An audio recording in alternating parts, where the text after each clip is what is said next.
Hello everyone and welcome to another GT Sport video. We're a little bit late to the party with this one. This was our recent daily race C at Interlagos in Group 3 cars. I think the tyre wear was set to 7 and fuel set to 5. Choice of racing mediums and racing hards.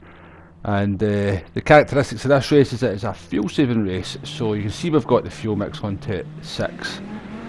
Just for this little warm up bit before we start racing, might only save you a percentage overall, but the fuel's pretty critical in this one, so every little percent of fuel is required. So we're starting in 6th place and we are in the Dodge Viper.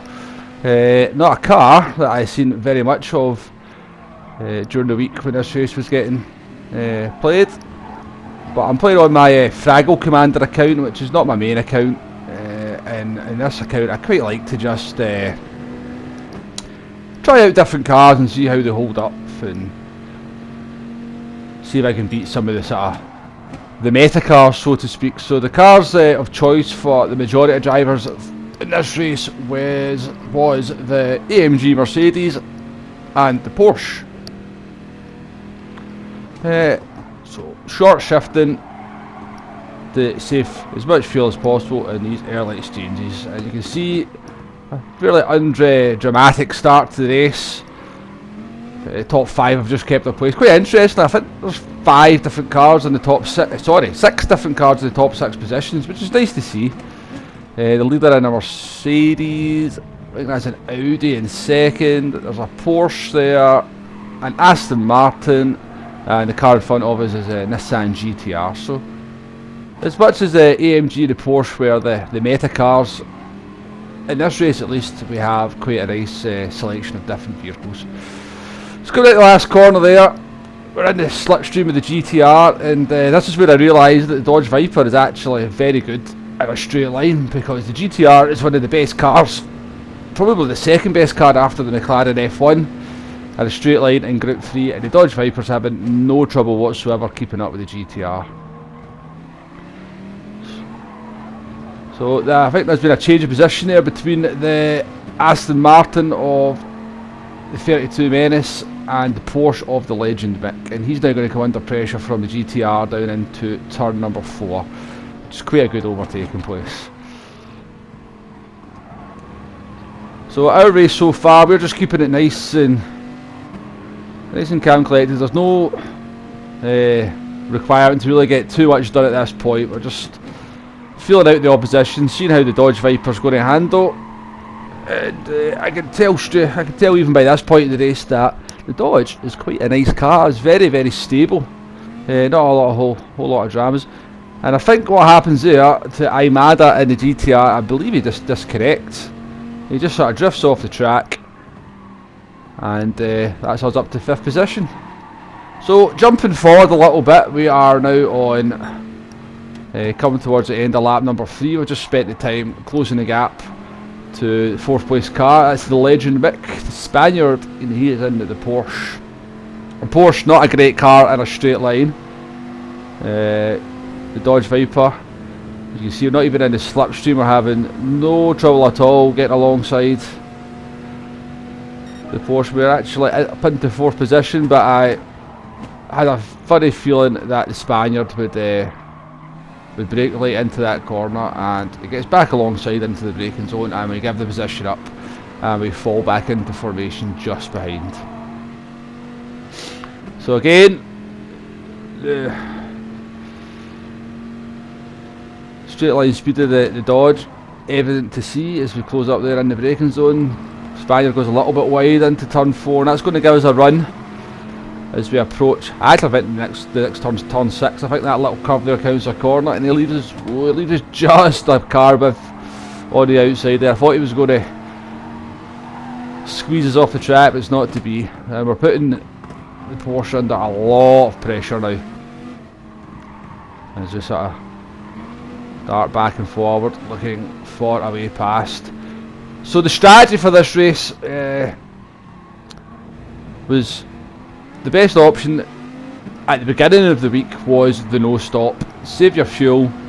The medium tyres last not too bad. They're starting to struggle with them the last few laps, but they hold up not too bad. No requirement to use the hard tyres.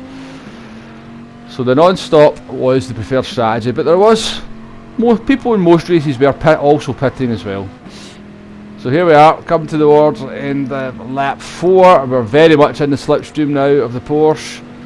He's in the middle of the track. I don't know if he's going to go left or right, but he leaves a gap and he's put it up the inside and we brake just nicely. Just run a little bit wide, but to get the move done there. I think the Legend Mick actually gave that up to a certain extent because he'd been under a lot of pressure in the previous lap. So we skip forward there to the end of lap 6, previous lap, just used to catch up to the 2 cars in front. And we can see it's the Mercedes and Aston Martin are fighting quite hard there, and the Aston Martin goes round the outside of the Mercedes to take the lead. And we're also now up to 3rd place because the Bulgarian Vladimir Sotarov, who holds the fastest lap of the moment, he actually pits quite surprisingly. I wasn't really expecting that. So we're now in 3rd place and we have the pole in the Mercedes just in front of, and the fellow Brit, the 32 Menace, leading in the Aston Martin. Now, I've not done a lot of driving in the Aston Martin, but I didn't think it would be a brilliant choice for this race. I just thought it would probably start struggling on its tyres come the last quarter of the race. But the leader is doing a good job at it now. He's quite an aggressive driver. Some of the passes he was putting on were good passes, but he was quite aggressive. But there's nothing wrong with that, as long as you're getting the passes done nice and clean, then certainly no complaints from me. So we get a nice run off the last corner here. We're on the throttle nice and early. The Mercedes gets a little bit of a wiggle on as he just touches the grass and the curb, and we're going to have a run at the Mercedes down up the hill and down the start finish straight and into turn 1. But he's also getting a good toe off the Aston Martin, so we're not going to be close enough on this occasion. So I don't know if you noticed there, but we just coasted just at the end of the straight. Just saves a little bit of fuel. As you can see the fuel there, we have just under 5 laps to complete, and we have 5.2 laps worth of fuel. So we have the fuel exactly where we need it. Now, my thinking at this sort of point in the race was to try not get too involved with these two fighting. As you can see, they're having a good old battle in front of us. And obviously 2 cars fighting slow each other down significantly, so I didn't really want to get involved because the only thing slower than 2 cars fighting is 3 cars fighting. And you can see the Legend Mix actually closed up 8 tenths on us just over the course of half this lap because we're squabbling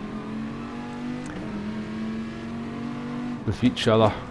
So always a danger when you get into start fighting with other drivers. You start losing time quite quickly. You can see now the Aston Martin starting to struggle for traction. I think he's actually done his tyres. So out the last corner as we approach the end of lap 8, and we're very much in the slipstream of the Aston Martin here. And like I said, you can see he's struggling, so we'll need to get the job done here quite quickly if we're going to chase the leader down and go for the victory. So in the slipstream, as you can see, he brakes nice and late, but it turns out to be just a little bit too late. He leaves a gap at the inside, and through we go. We leave a gap on the apex at turn 2 because I wasn't sure where the Aston Martin was. But now we're up to 2nd, and we're going to defend down into turn 4 here, but I don't think he's got a run. I don't think his tyres are good enough to attempt a pass anyway.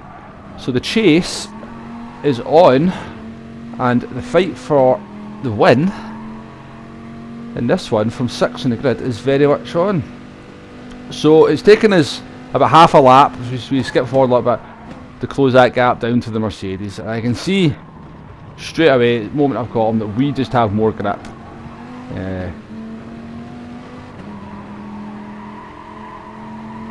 So definitely a chance to win this race.